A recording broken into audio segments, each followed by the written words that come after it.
Les horizons de Mystery, la loi de l'action. Sohaib franchit les grandes portes ocre de Marrakech. La ville rouge vibre sous une chaleur écrasante, remplie des parfums d'épices et du brouhaha des souks. À ses côtés, Mystery flotte silencieusement, observant les passants qui s'agitent dans un labyrinthe de ruelles colorées. Sohaib sent que cette ville cache un secret important sur la concrétisation des rêves. En s'éloignant des quartiers touristiques, Sohaib découvre une structure de béton inachevée. C'est une école, mais les murs sont nus et le toit est absent. Un homme est assis sur un tas de briques, une truelle à la main, mais il ne bouge pas. C'est Idriss. Il regarde le bâtiment avec une tristesse profonde, comme si le chantier était une montagne infranchissable. Une jeune fille nommée Inès rejoint le groupe. Elle explique à Sohaib que tout le quartier rêve de voir cette école finie.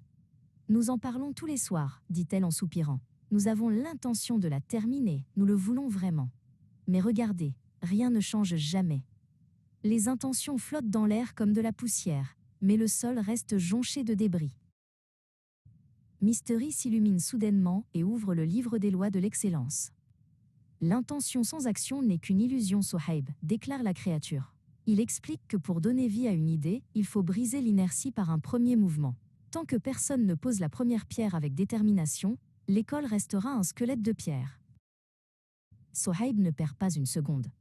Il pose son sac, s'approche d'Idriss et ramasse une brique. « Montrez-moi comment faire, demande-t-il. Surpris, Idriss se lève.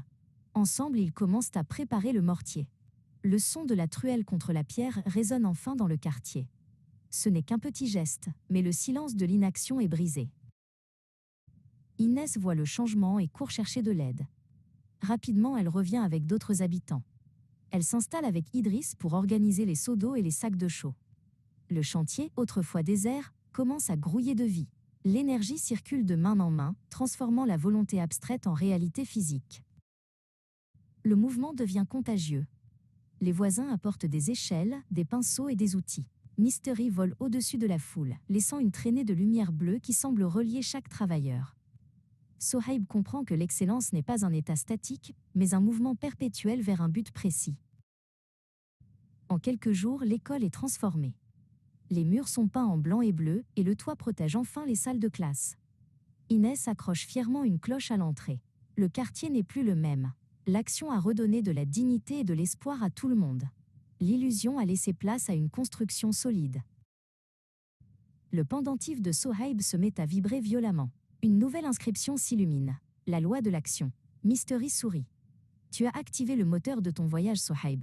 Rien ne peut t'arrêter, tant que tes pieds suivent tes pensées. La lumière du pendentif est si forte qu'elle semble rivaliser avec le soleil couchant de Marrakech. Il est temps de repartir. Idriss serre la main de Sohaib sur la place Jemaah El Fna. Les conteurs et les musiciens commencent leur spectacle, mais Sohaib a une autre destination en tête. Il se tourne vers l'ouest. Le vent apporte une odeur de sel et d'océan. Prochaine étape, Essaouira, la ville du vent.